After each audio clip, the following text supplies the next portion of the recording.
Arbitragem e os contratos de franquia, vantagem ou desvantagem? Quem conhece uma câmara de arbitragem, ela funciona como uma câmara de justiça. Você já viram o contrato de locação, onde está escrito no final do contrato: dúvidas devem ser resolvidas no fórum daqui, no fórum dali, no fórum não sei da onde. Todos esses fóruns são fóruns públicos, são fóruns estatais, são fóruns de governo. O que é uma câmara de arbitragem? É um fórum particular.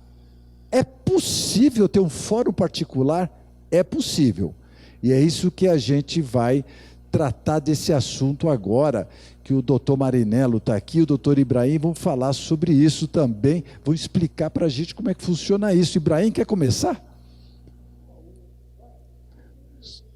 Só um minutinho. Então, nesse um minutinho, a gente vai explicando o seguinte: a planetfranchise.com.br, vocês podem encontrar todas as nossas edições de feira que nós vamos ter daqui para frente. Então nós temos lá toda a programação, a gente atualiza ela dia a dia. Amanhã, por exemplo, já vai estar atualizada com relação às próximas edições. E no YouTube Planet Franchise Franquias, vocês podem encontrar todos os materiais, todas as palestras, todas as lives, todos os webinars que a gente tem feito tecnicamente sobre franquia. Além disso, quando a gente recebe algum vídeo de algum cliente que tem uma informação relevante, a gente também publica no nosso canal. Então a gente sempre consegue encontrar bastante informação lá dentro. Franquia é um assunto importante, mas é um assunto que tem que ter informação. Você não pode correr risco de trabalhar e fazer negócio com quem você não sabe o que você está fazendo. Então tem muita informação para fazer, e esse é o papel da gente: trazer a informação de como fazer e trazer a informação de quem tem marca para apresentar.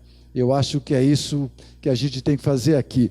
Dr. Ibrahim Jorge Statuti, ele é o presidente do CNAEVETUR. Ele é uma câmara de arbitragem da Academia Brasileira de Eventos e Turismo. Ela foi criada para a área de eventos, para a área de turismo, veio fazer uma palestra aqui na nossa edição de setembro passada, e o Ibrahim é o presidente da Câmara, e ele entendeu que essa Câmara, além de eventos e turismo, também tinha que ampliar para franquias.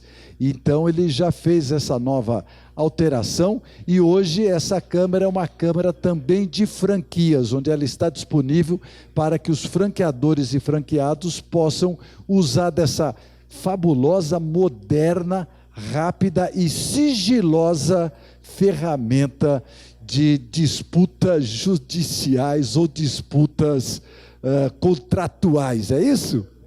É isso mesmo.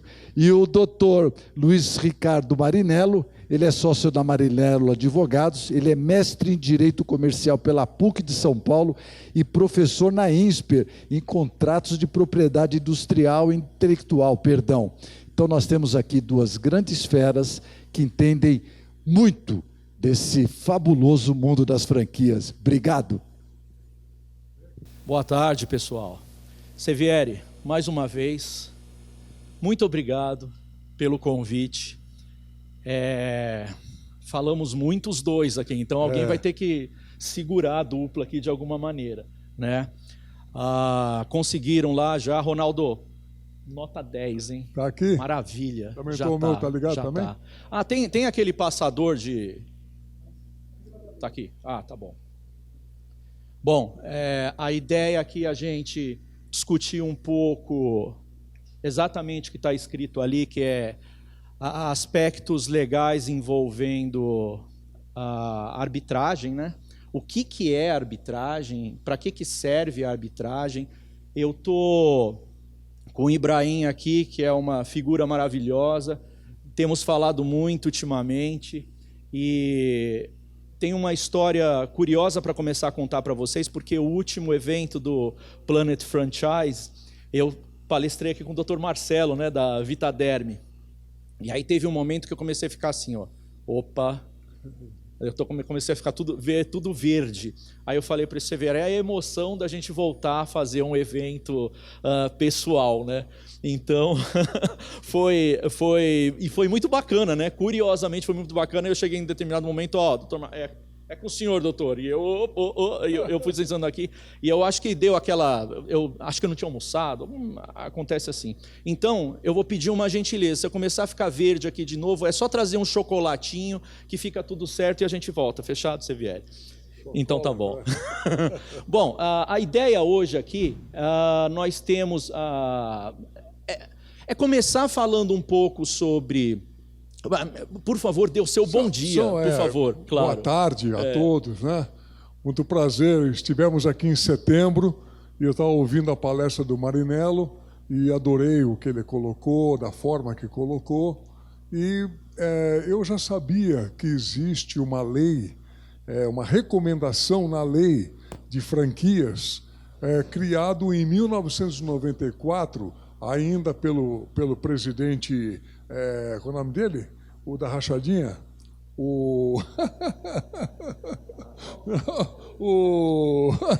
Qual é o nome dele? É outra rachadinha.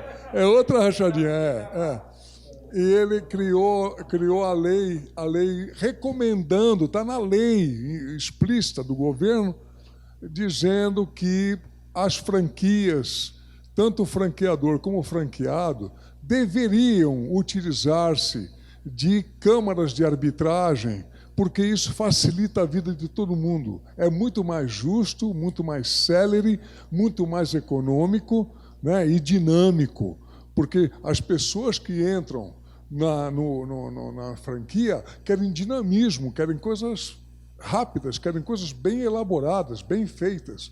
Então, você ficar com um problema jurídico pela vida toda, porque hoje um problema jurídico leva a vida toda, você morre e não resolve, né? É no mínimo 7, 8, 10 anos, um monte de dinheiro, e você fica com o teu principal parado e brigou com Deus e o mundo. Na arbitragem não acontece isso, e vocês vão saber hoje como é que soluciona, porque você está procurando facilidade e dinamismo, procurando uma franquia, em vez de começar do zero. A mesma coisa é você usar a justiça do futuro, que é a arbitragem. Tá bem? Vamos começar a apresentação com o grande Marinello, antes que ele fique verde. Não, na verdade, vamos torcer para que eu não fique verde, não, mesmo porque não é o time que eu torço, né? Então, melhor ficar distante aqui. Então, a ideia é... talvez falar uns 20 minutos aproximadamente, 10 minutos sobre um panorama geral do que é a lei de franquias, rapidamente, e aí a gente entra no tema principal, que é a questão envolvendo a arbitragem. Vamos ver se funciona o bichinho. Essa é uma lei, na verdade, que o que a gente tem que observar é a aproximação e transparência entre as partes, né? O artigo 1º, ele já deixa claro ali o que é o conceito de franquia. O conceito de franquia nada mais é do que um licenciamento. O franqueador é titular de um direito e ele vai licenciar esse direito por determinado período para aquele que se interessa para obter aquela franquia, que é o franqueado. Então, esse direito é um direito de propriedade intelectual que embute aí a marca e uma tecnologia atrelada a essa marca, o que a legislação chama de know-how. Então, é o licenciamento desse know-how somado a uma licença de marca. Esse, basicamente, é o contrato de franquia. Ali, a legislação, ela deixa, esse artigo 1º, ela deixa bastante aberto o tipo de tecnologia que pode ser licenciada num momento como isso, o que é ótimo, porque a gente tem franquia de diversos segmentos, né? A lei, ela não procura resvalar e frisar em um segmento específico, ela é absolutamente ampla. E aqui, que diz o legislador também? Como que pode ser tudo num artigo só? Esse artigo primeiro é muito interessante para fazer uma bela análise do que representa o contrato de franquia. Esse licenciamento, entre aspas, ele pode ser remunerado, o que diz o legislador, de forma direta ou indireta. Então, a remuneração dentro da franquia ela é muito livre dentro da negociação e dentro daquele modelo que for montado pelo franqueador. Né? Então, o legislador ele não entra muito nesse aspecto, ele só deixa aberta essa possibilidade de licença. E ali a gente vai ver ainda nesse artigo 1º, que é a grande base, que é o seguinte: o legislador ele deixou claro que não existe vínculo empregatício entre o franqueador e o franqueado. Obviamente, desde que o contrato não queira fraudar a lei. Mas isso, deixando claro isso no artigo 1º da lei, o legislador ele deu uma segurança para o franqueador no sentido de que ele não vai absorver os problemas trabalhistas dos teus franqueados. Isso é muito importante porque isso fortalece o negócio de franquia. E aí o último aspecto ali, essa foi uma modificação que veio nessa legislação também. O legislador deixou claro que a relação de consumo do franqueado com o seu consumidor não se estende ao franqueador. Aqui a gente tem que ter um certo cuidado, né? Porque determinada situação em que o franqueador passou uma tecnologia nova e ele deu causa para a tecnologia nova, algum problema no consumidor, aí sim ele vai ser envolvido eventualmente numa ação que discute em pequenas causas, no PROCON, esse tipo de coisa. Mas, regra geral, quis dizer o legislador, ele quis criar essas barreiras para que a franquia se torne um negócio atrativo. Ele quis criar essas barreiras, ele quis deixar claro que não há vínculo empregatício, não há extensão de responsabilidade em relação ao consumidor, problemas que no dia a dia a unidade franqueada vai enfrentar problemas mesmo com o consumidor, isso é natural, só que não é tudo que vai se estender para o franqueador. Eu vi o Sevieri falando agora há pouco da COF. A COF é o documento que eu chamo de documento de transparência dessa relação. Documento de transparência mesmo, para o prospect, aquele que tem interesse em se tornar um franqueado, essa é a grande chance. Lê a circular de oferta de franquia. Oferta de franquia nada mais é que oferta obriga o proponente. O que está escrito na COF é o que vai ser refletido no contrato. Então, o franqueado, aquele prospect que tem interesse em se tornar franqueado, ele tem que fazer uma leitura minuciosa da circular de oferta de franquia. Por quê? Porque a COF, ela tem o lado... Essa afirmação tem um lado positivo e um lado negativo. A COF, ela obriga o franqueador a criar determinadas situações, ela obriga o franqueador a cumprir essas situações que estão ali descritas, mas também ela obriga o franqueado no seguinte sentido: você leu e você entendeu qual é o meu modelo de negócio. Então, por isso que é uma carta de transparência, porque isso aproxima o franqueador de franqueado. E aí a lei ela cria um rito. É um rito até bastante curioso, que o franqueador tem que entregar a COF, dá um prazo mínimo de 10 dias para que seja lida a COF pelo franqueado, justamente para que o franqueado lá na frente não diga assim: eu não sabia dessa informação. Não, você teve aqui a oportunidade de entender esse modelo de negócio. E aí... O franqueado, ele é um prospect nesse momento ainda, ele estando à vontade para seguir em frente com aquele negócio, aí sim que ele vai assinar a COF e eles vão em frente para fazer o contrato de franquia. Ainda sobre a COF, talvez esse seja o último slide já, para a gente já entrar no tema que é o principal aqui da discussão hoje.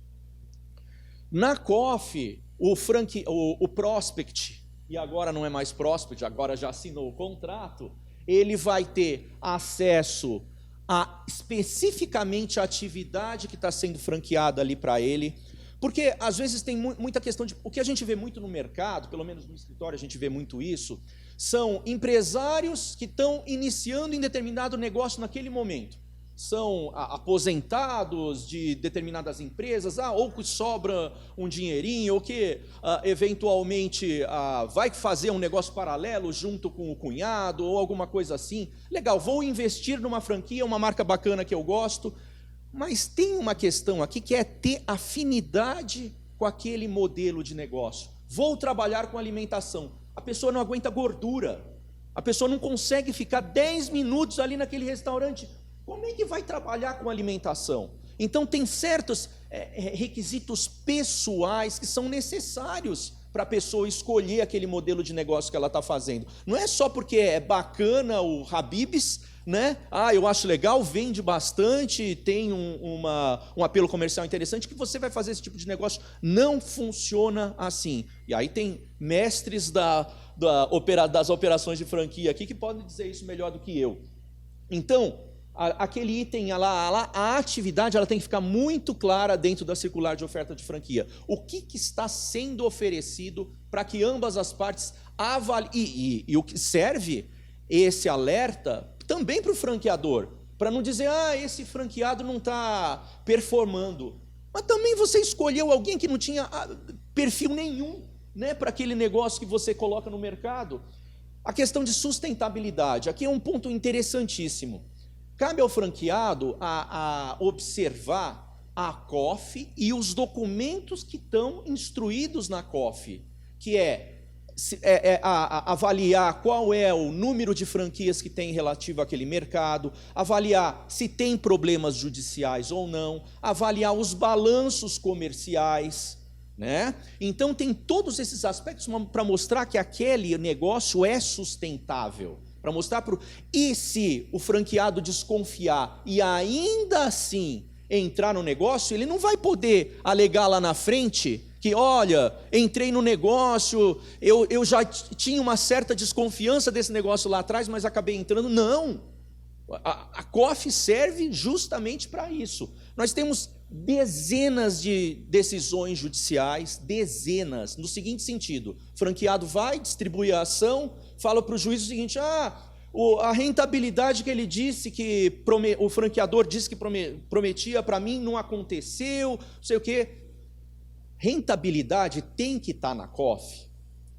Isso é uma discussão que daria, Severi, mais um dia de palestra aqui, né? Porque claro que tem que ser sexy aquela franquia que está chegando. Olha, você tem a possibilidade de faturar X, só que isso não pode se tornar uma promessa.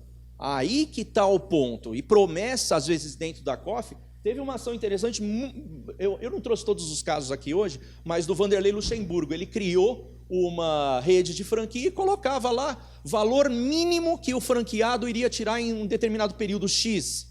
Ele foi condenado a pagar, a justiça, você obrigou, dando determinados instrumentos aqui. E então, essa foi uma decisão clássica no Tribunal de Justiça aqui de São Paulo. Por quê? Porque ele se obrigou. Ele garantiu, ele escreveu. Então aqui tem que ter um certo cuidado, e aqui a gente está falando para um público de franqueado e franqueador. A gente tem que ter um certo cuidado de como vai montar essa COF, né? Ali, investimentos necessários. Gente, isso é óbvio que tem que ter na COF, porque não faz nenhum sentido que num documento como aquele, o prospect ou o já franqueado, ele tem que saber quanto ele vai investir, tem que saber qual vai ser o investimento na arquitetura da unidade franqueada, tem que saber qual é o valor que ele vai pagar mensal, tem que entender o modelo de negócio do franqueador, não tem que ficar maravilhado e já assinar, não, ele tem que saber se isso está dentro das possibilidades dele, dentro do que ele busca. Regras concorrenciais, isso dá pano para manga também, muita discussão. Principalmente a questão de unidade franqueada dentro de shopping center, né? Me torno um franqueado hoje do primeiro andar do shopping Pátio Higienópolis. 6 meses depois, a franqueadora coloca no segundo andar um concorrente para mim. eu fico em pânico. Como isso aconteceu? Está aqui na COF, está escrito qual é a área, né, que você teria direito. Claro que você teria ali direito a dizer, tenho interesse. Mas às vezes a pessoa não tem cacife ainda, né, para fazer esse tipo de investimento. Então tem que ter clareza em relação a regras concorrenciais. Teve uma discussão interessante do Tribunal de Justiça aqui, eu não vou lembrar qual era a marca, mas a marca obrigava com que os franqueados, o franqueador obrigava com que os franqueados comprassem guardanapos só de um determinado fornecedor. Uma questão de qualidade, etc. O problema, Ibrahim, é que o guardanapo que esse fornecedor vendia era 5 vezes mais o preço do que era oferecido no mercado. E aí o franqueador disse assim, mas eu estou repassando toda a rentabilidade que eu tinha através das compras desses. Tem que entender isso também. Tem que abrir ali a cozinha, né, junto com o franqueador, no momento que sentar com ele, para entender todos esses aspectos. O advogado, no momento que o candidato à franquia procurar, tem que ser chato, mas chato de tudo, porque esse é o momento, às vezes, da vida da pessoa, que ela investiu tudo que tem para estar naquele negócio novo. Prazos e efeitos da rescisão. O prazo normalmente que a gente vê de contratos de franquia são 5 anos, né? 5 anos é um prazo bastante razoável para recuperar o investimento. E aqui que está o ponto. Tem tido muitas discussões hoje na justiça, que é o seguinte: o franqueado não conseguiu, nos 5 anos, recuperar o investimento que ele fez. Isso daqui está gerando uma discussão no seguinte sentido: ele tem direito a ter uma prorrogação do contrato dele, não é uma opção. Então aqui o franqueador tem que ter um certo cuidado, né, que promete eventualmente, olha, o seu contrato é de 5 anos, mas se o franqueado comprovar que naquele período ele não conseguiu ter o payback, né, ter o resultado de volta, ele pode muito bem obrigar o franqueador a ficar mais um período ali com ele. Então tem diversas discussões que a gente, infelizmente, ou não está indo aqui. Será que é aqui? Foi. A gente não vai ter aqui o tempo para discutir, mas estamos sempre à disposição aqui, certo, Ibrahim? Isso mesmo. Então, o tema de hoje, na verdade, o Ibrahim já deu uma pincelada inicial, que é o seguinte: justiça se tornou algo que a gente, e eu falo como advogado, né? Justiça se tornou algo que a gente tem que fugir. Não há mais como você confiar no judiciário. E não estou falando nem em questão de confiança pela imparcialidade do judiciário, não é isso. É de confiar o tempo que você vai ficar ali perdendo em relação ao investimento que você fez, a uma discussão que eventualmente... Não, por favor, agora a gente está junto. Agora a gente está junto. Aí é que acontece. Você tem a tua vida andando, está lá trabalhando, e tem que interromper para poder cumprir o que o juiz está te chamando para esclarecer. Pelo lado do franqueador, ele tem mais 10, 20 empresas ou pessoas físicas querendo a sua marca. Ele está com um projeto grande para apresentar, que vai entrar num shopping, aí interrompe todo aquele clima positivo que ele está trabalhando, para voltar num problema de 4, 5 anos atrás, para julgar, porque o juiz chamou agora, que vai levar 4, 5, 6, 7, 8, 10 anos. Então você volta a viver um problema que já deveria estar resolvido e perde o pique do momento positivo que você tem. Então, a facilidade que tem de ter um bom advogado para elaborar um contrato muito bem feito é que, na hora que houver um problema, ao invés de levar para um juiz leigo no assunto, numa câmara de arbitragem dedicada, como a nossa, aos eventos, turismo e franchising, você tem juízes formados por nós que conhecem o tema. Então, na hora de discutir, no máximo 1, 2 audiências resolve. Inclusive, nós temos o prazo máximo de 180 dias para dar uma sentença.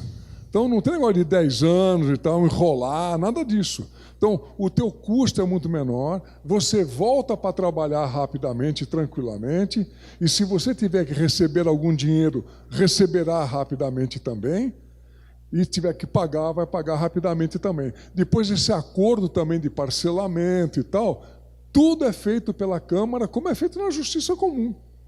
A diferença fundamental é que quem vai estar aqui analisando é alguém que entende do tema. Não é um juiz muito bem formado, estudou pra caramba, mas ele é generalista. Ele acaba de cuidar do teu caso, ele vai falar de um caso de aluguel, vai falar de um caso de acidente de automóvel, ele tem que entender de tudo e não entende de nada. Isso, então, ele vai levando, fala, agora chama um perito para verificar. O perito vai mais um ano e mais dinheiro que você paga. Então, aqui não, chegou, vai resolver. Quem tem direito vai receber, entendeu? E sempre numa boa, sempre tentando conciliar, fazendo um acordo bom, para que não se rompa a relação. Porque para um franqueador, romper a relação com aquele franqueado significa ele se queimar com mais 200 caras que estariam propensos a fazer um negócio com ele. E também, se ele vai para a justiça, você é um franqueado, eu sou franqueador, ele me aciona na justiça, amanhã meu nome está no Diário Oficial, público. Aí eu estou aqui tentando buscar uma franquia, estou analisando a franquia sua e tal, quando eu vou ver, esse cara tem 10 processos andando, eu não quero nem saber dele, eu vou procurar outro. Então, não é para esconder, mas é para ter uma coisa justa. Se ele cumpriu o que estava no contrato e ressarciu a pessoa e liberou para fazer o que for, mas feito e aceito na justiça, nós emitimos a sentença e cumpra-se. Não tem que discutir muito. Não. Vamos juntos aqui.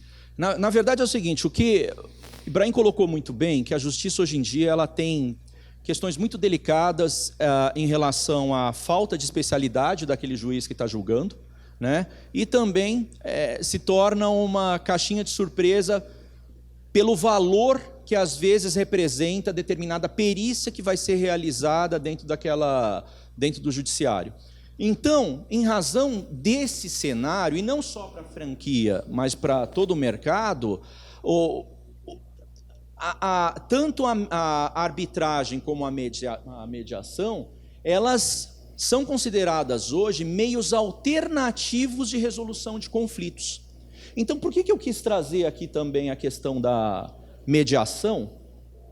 Porque a mediação, ela tem uma diferença para a arbitragem. A mediação é uma possibilidade de alguém ser indicado naquele determinado contrato, alguém ser indicado pelas duas partes. As duas partes definem o seguinte: se nós tivermos um problema neste contrato aqui, é essa pessoa aqui que vai resolver.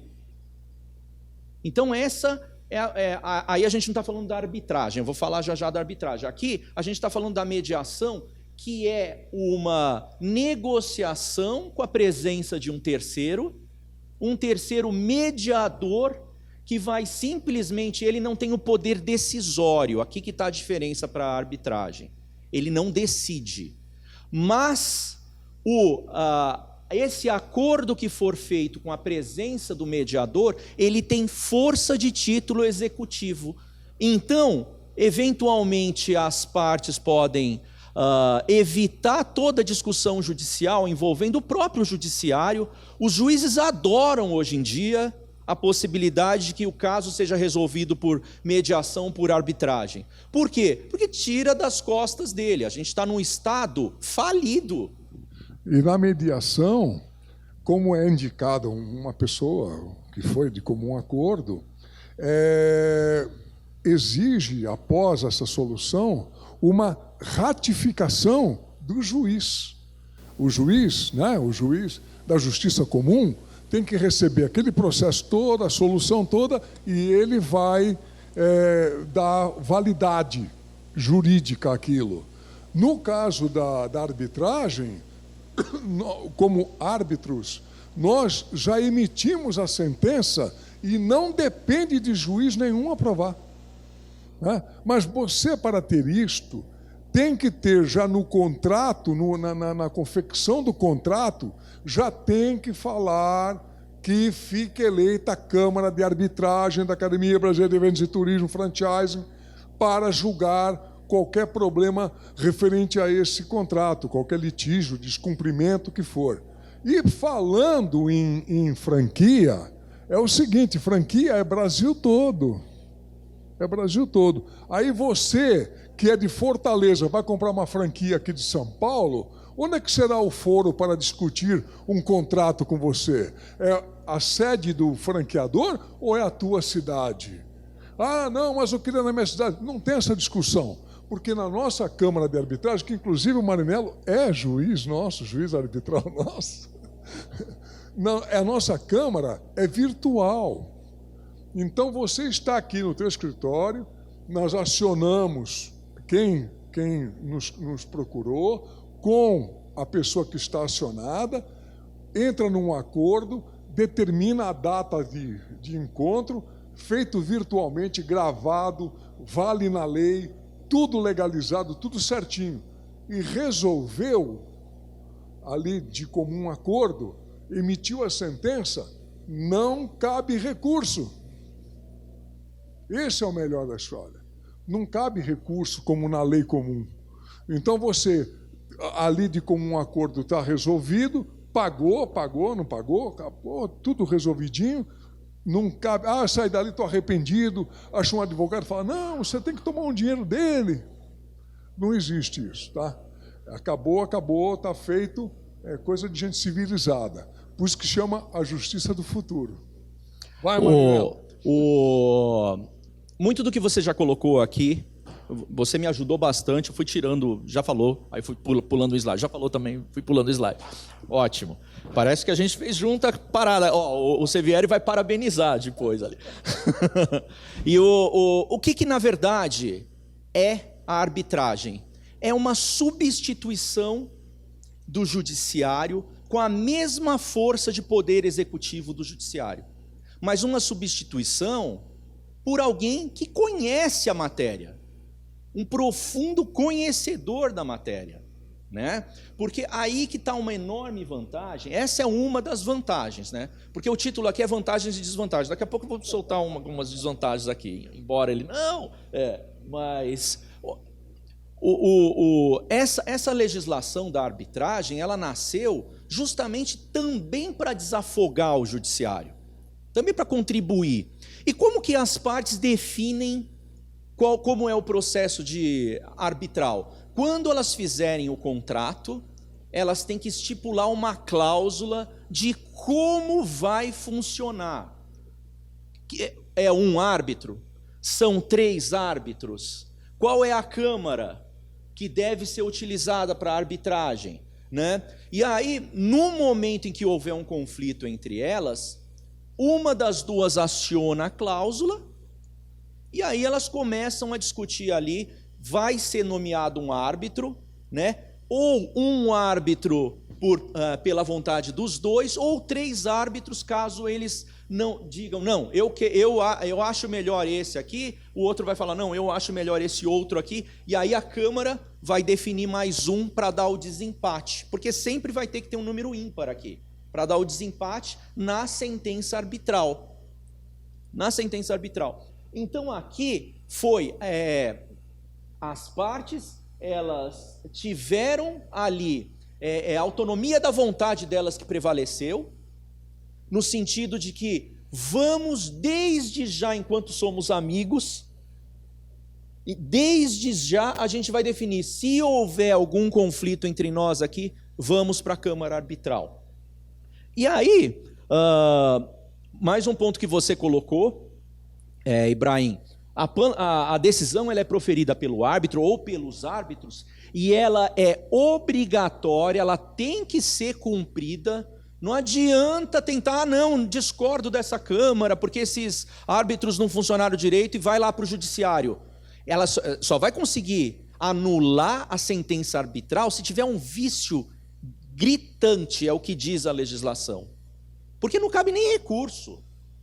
Porque senão não faria nenhum sentido a Câmara Arbitral funcionar da mesma maneira que funciona o Judiciário. Ter diversas instâncias, demorar 4, 5, 6 anos. Eu tenho um processo no meu escritório que dura 15 anos.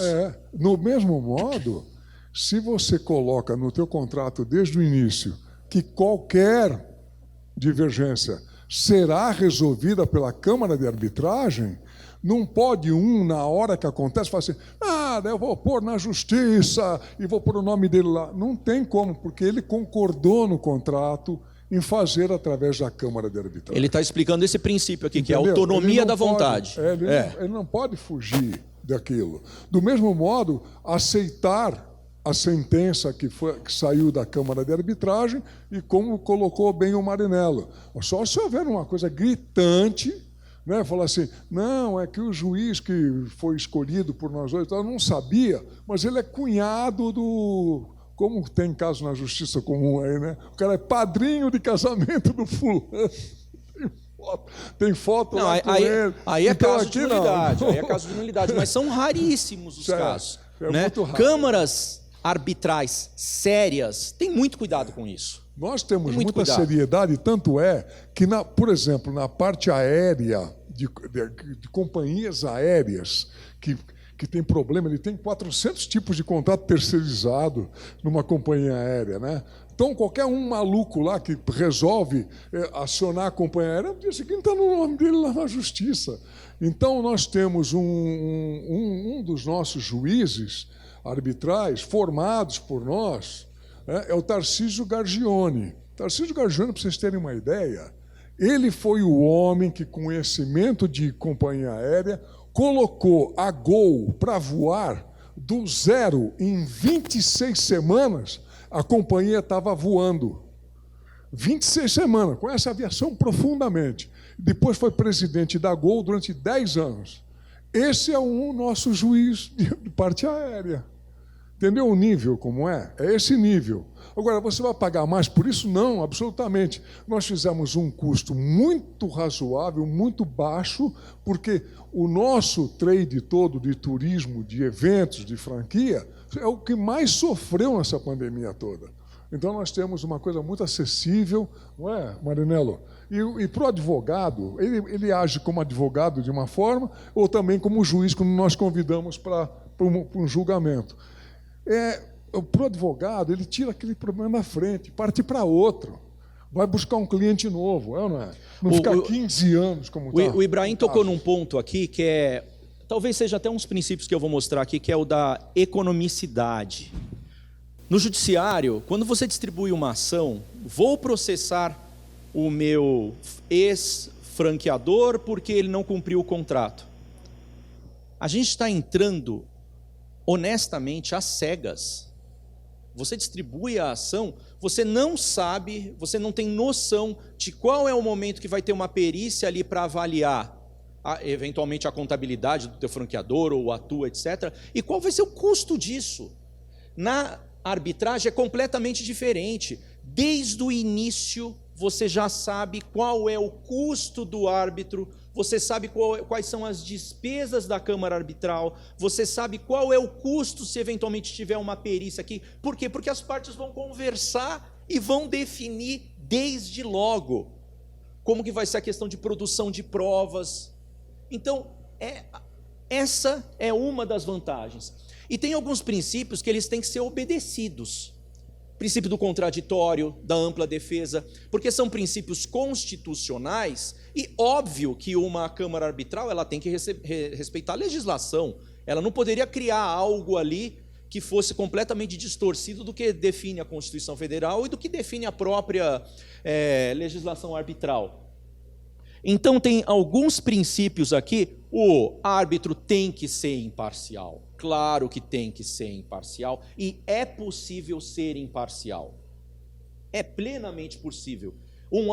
Aquele que se torna árbitro num processo arbitral, ele não vai poder advogar no minuto seguinte para aquela empresa que está ali. Não faz nenhum sentido isso. Então ele se obriga, ele assina alguns documentos em que ele se obriga a manter essa transparência e essa imparcialidade. Porque se isso não acontecer, além dele se prejudicar, prejudica a própria Câmara Arbitral, né, que vai ficar marcada como uma situação assim. Então, existem outros princípios aqui que são importantes. O do livre convencimento, o árbitro, ele colhe as provas ali que ele acha que ele deve colher, as provas durante o processo arbitral. E se é um especialista na matéria, é óbvio que ele vai saber ir pelo caminho de identificar qual é ali o melhor cenário. Até usando a terminologia, você está conversando, as duas partes trabalham na mesma coisa, né? Ou franqueado e franqueador, mas estão no mesmo produto. Então, a linguagem entre eles tem uma terminologia que muitas vezes o juiz da justiça comum, ele... O que esses caras estão falando? Eu não estou entendendo nada do que estão falando. É onde ele começa a se perder e aí chama, então, um perito para fazer a análise, e o que o perito der é o que ele vai dar de sentença. Entendeu? Então, aqui não. Como o juiz arbitral é conhecedor profundo daquela matéria, quando alguém falar alguma coisa absurda, fala, vamos conduzir a conversa de outra forma, porque você sabe que não é assim. Então, já orienta, entendeu? Não evita da coisa evoluir, uma bola de neve que tome uma proporção que depois, para você gerir provas ali, é um horror. No nosso caso, já resolve na hora que o cara está falando, porque ele sabe que aquele juiz também conhece. Então, ele não vai falar um absurdo na frente de uma pessoa daquela, entende? Tem mais alguns princípios que precisam ser mencionados aqui. Aqui é a cláusula compromissória. O que é a cláusula compromissória? No momento que as partes estão fazendo um contrato, inclusive o próprio contrato de franquia, elas definem ali no contrato que elas desejam estipular mais à frente, caso haja algum problema, a Câmara Arbitral X, etc. E aqui é a autonomia da cláusula compromissória. O que isso quer dizer? Se o contrato for encerrado por alguma razão, ou se for declarado nulo por alguma razão, essa cláusula permanece viva.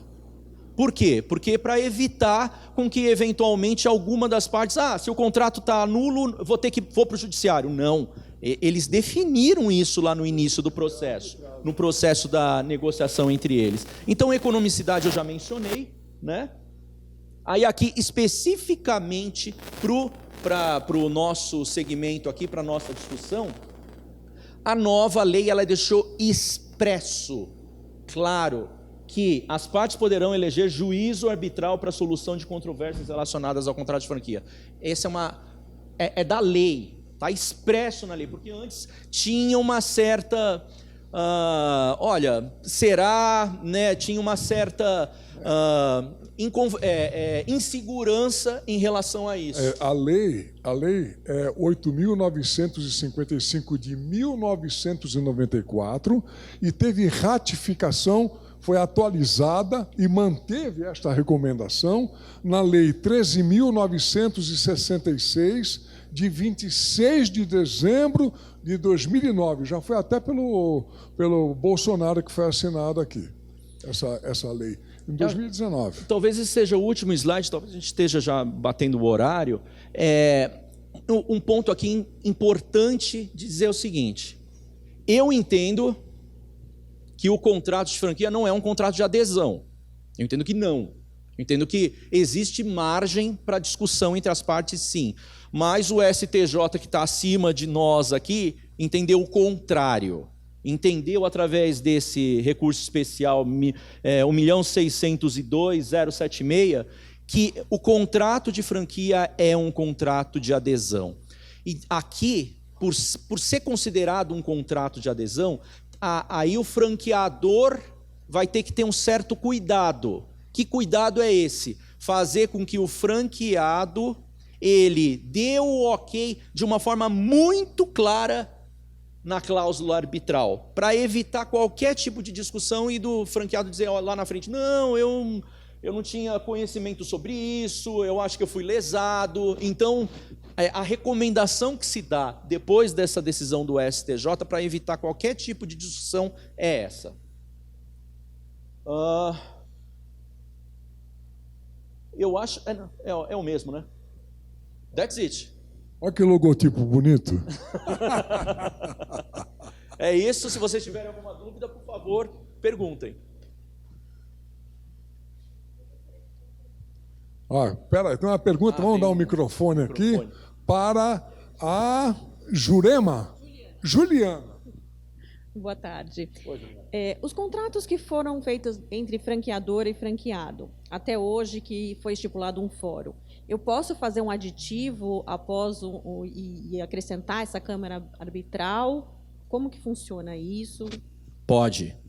Isso na verdade, o contrato é entre as partes, né? Você pode eventualmente ter dificuldade, se eu entendi bem o teu questionamento, dificuldade em relação aos teus franqueados, que eles vão dizer, não, eu não quero, e se está expresso lá está expresso no contrato que eventual conflito vai ser julgado pelo judiciário, aí você vai ter uma certa complicação.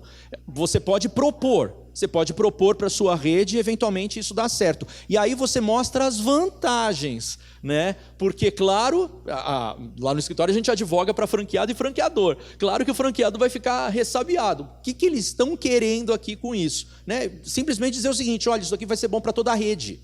Na verdade, por quê? Porque vai diminuir o nosso custo, e se diminuir o nosso custo, a gente vai entregar um trabalho melhor para vocês, vai poder... Então, o que for diminuição de custo, talvez caia bem na rede. E também, até quando tem um processo já em julgamento, você pode migrar para a Câmara.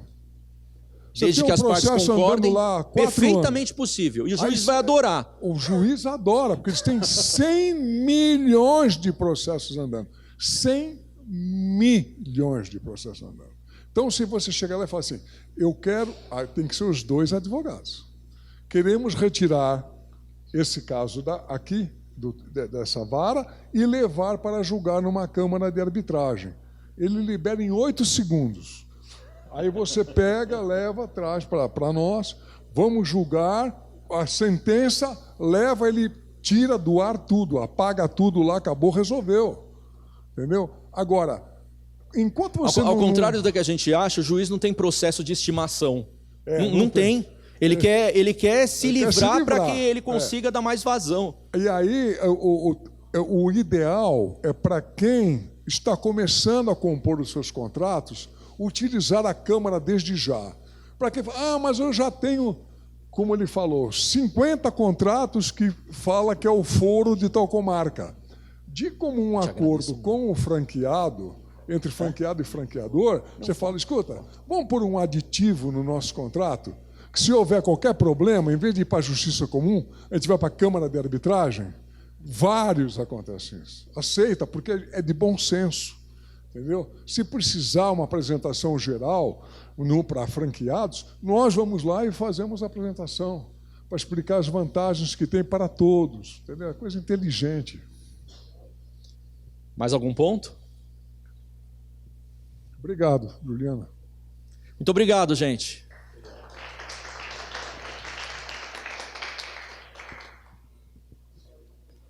Mas eu tenho uma pergunta aqui para o Ibrahim. Por favor, Ibrahim. O caso de de alguém que usou a Câmara de Arbitragem, recebeu uma sentença, essa sentença foi favorável a um ou favorável ao outro, ou a pessoa que ficou descontente, ela não aceitou, não existe recurso, então ela fala o seguinte, eu vou para a justiça comum para desmontar o resultado dessa Câmara que eu não concordei com o resultado. Ele consegue desmontar o resultado na justiça comum? Muito difícil, porque quando o juiz vai pedir, cadê o contrato original? Está escrito que é pela Câmara de Arbitragem. Cadê a sentença? Está aqui. Você concordou no dia com isso e está gravado, tem tudo isso aqui. O que você quer agora? Recorrer o quê? Você concordou desde o começo em fazer no contrato e, quando foi feito a sentença final, Você deu de acordo junto, tem gravado ao vivo. Então, não tem o que recorrer. Né?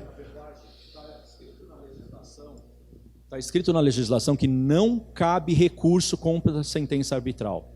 Isso é muito forte para o judiciário receber, porque, de alguma maneira, se o judiciário entendesse por bem reformar aquela decisão da Câmara Arbitral, ele, de alguma maneira, estaria indo contra a lei, porque ele funcionaria como uma segunda instância. Não é isso. Não pode ser dessa maneira. Só se tiver nulidade, aí é diferente. E a nulidade ela pode ser considerada se houver algum erro processual dentro da Câmara, é isso? Se aquele juiz treinado, e se a Câmara treinada, ela cometeu alguma irregularidade, por algum motivo, se ela cometeu alguma irregularidade no processo, então ele pode ser anulado, mas não reformado. É isso aí. É isso aí. E geralmente não acontece porque todo mundo que está analisando, escolhendo para indicar o juiz, nós temos lá 20 juízes, né, arbitrais. Aí, dependendo do caso, como chega e do que se trata, nós selecionamos 3 juízes e dizemos, olha, temos esses 3 que conhecem muito dessa legislação. Não temos gente de LGPD, gente de hotelaria, gente de restaurantes, aquelas senhores de Osasco, que é o Sindicato dos Hotéis e Restaurantes, que pega 9 cidades, tudo é conosco. Tudo é conosco. Os caras não querem problema, pelo amor de Deus, me deixa trabalhar. Me deixa ganhar dinheiro. Eu não quero perder tempo com justiça. A gente sabe como é que é a justiça no Brasil, pô. Vai perder tempo sabendo? Você está consciente que existe essa alternativa e vai insistir na justiça comum? Não, né? É isso aí. Alguém mais? Olha lá, no fundo. Dá um microfone aqui, espera aí. E o cara é grande, pelo jeito, viu?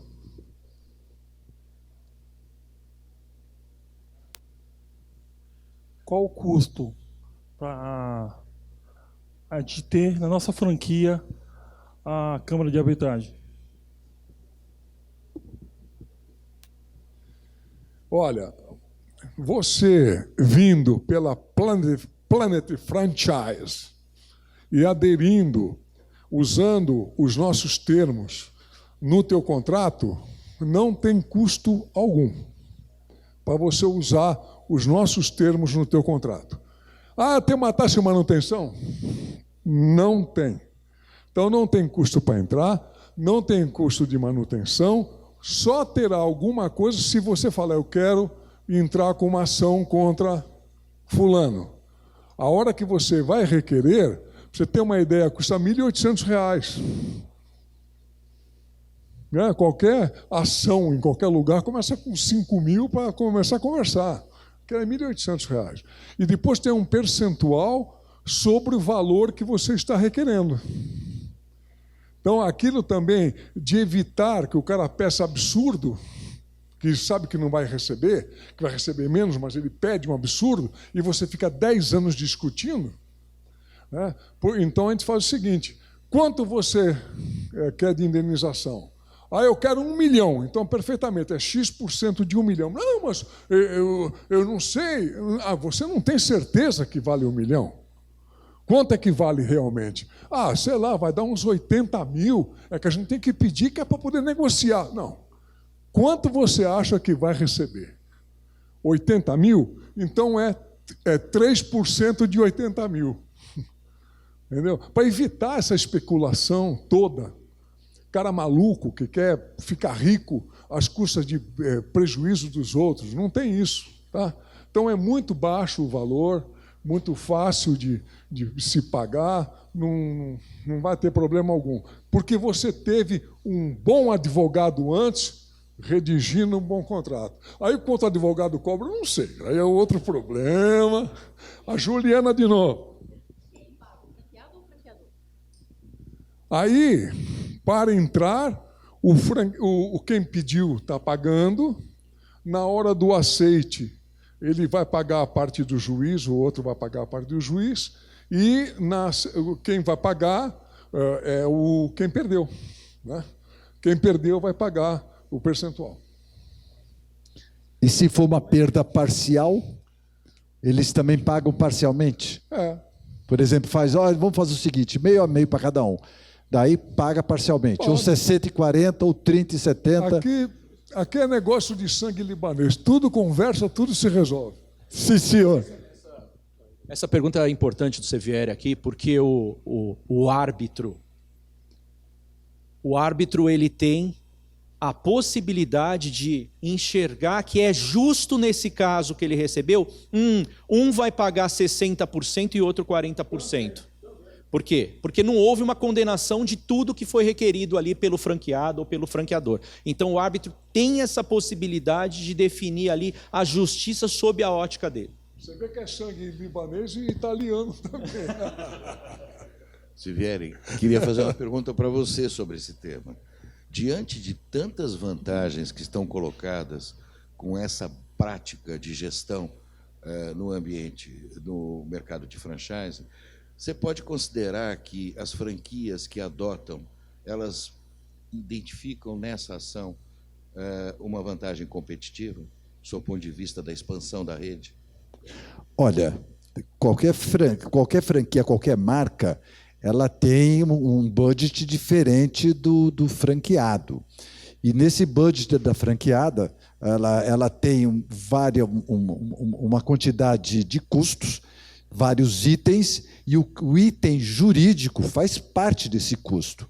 Então está lá o que ele estima gastar, e até por experiência dos advogados que estão dando assistência a ele vai colocar um custo alocado ali. Se não acontecer aquele custo, melhor. Mas se acontecer acima daquilo, ele é que vai engolir. Então, essa parte do custo está alocado no custo geral da gestão da marca. Então, se você tem um acordo com uma Câmara que você sabe que o teu custo vai ser menor, que vai ser mais baixo, que vai ser mais rápido, claro que isso vai aumentar a competitividade e a produtividade daquela marca que atendeu esse novo jeito de resolver conflito. O melhor foi o que o doutor Marinello disse, o doutor Ibrahim disse. O melhor é não ter conflito. Então eu adoto a Câmara, se eu não tenho conflito, eu não gasto nada, e a gente segue a vida. Agora, na hora do conflito, como é que você resolve conflito? Com documento. E esse documento é o quê? É o COF e o contrato. Então, por isso que o primeiro passo na franquia é escolher aquela marca que mais te interessa, e o segundo passo é ler COF, ler documento, ter uma assessoria jurídica.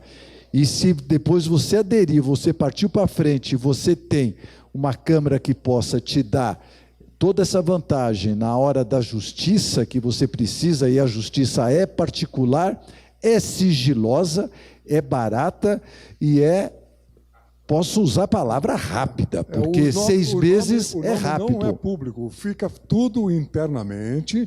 E outra coisa que eu acho forte para a franquia é o seguinte, é como as agências de turismo, que nós entramos na franquia também, porque tem agência de turismo que tem 70, 80, 100 franqueados pelo Brasil inteiro. Então, eu sou lá de Juazeiro do Norte, estou analisando se eu pego aquela franquia e tal. Aí no contrato diz, qualquer problema e tal, é o foro da comarca de São Paulo. O cara fala, caramba! Se eu tiver um problema, eu vou ter que pegar um advogado daqui, mandar para São Paulo, ou nomear um advogado em São Paulo e pagar não sei o quê, e vai lá pessoalmente prestar depoimento, e vai... Pelo amor de Deus! E quantos anos isso? Né? E interrompendo o teu trabalho hoje legal que você está fazendo para voltar no passado. Então aqui não, virtualmente resolve, apresenta a documentação para nós, tudo sigilosamente, tudo gravado, tudo certinho, tudo guardado, e acabou. É muito, gente, é muito... quem pensa, quem tem cabeça boa hoje, faz isso. Agora, principalmente quem tem bons princípios. Porque se você pegar um franqueador ou um franqueado mal intencionado, que ele fala, eu vou entrar e vou fazer isso aqui, depois se não der certo, isso aí vai rolar na justiça mesmo, esse cara não vai aceitar usar a Câmara de Arbitragem. Porque ele sabe que vai ser resolvido em 180 dias. E ele quer enrolar todo mundo 10 anos, entendeu? Então, cuidado. Pode até propor isso, e a gente vai lá, ajuda, fala direitinho. Foi o que Ibrahim disse, infelizmente. Acabou, mas pode fazer a última pergunta. Rapidinho agora.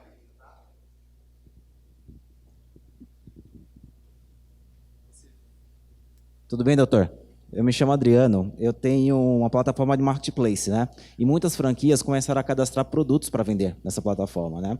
Muitos deles argumentam, falam, olha, é proibido a gente fazer certos tipos de anúncio porque existe uma lei, né? Existe um contrato lá com o franqueador que eu não posso, por exemplo, precificar da forma que eu quero ou fazer um anúncio mais apelativo. E nas plataformas de marketplace eles querem divulgar com força, né? Para vender muito mais.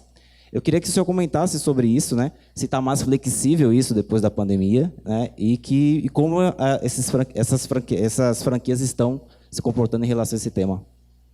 Muito obrigado. Olha, como o Marinello bem colocou, hoje tudo, o segredo da coisa está no cofre. Não é no cofre, é no cofre que tem o segredo.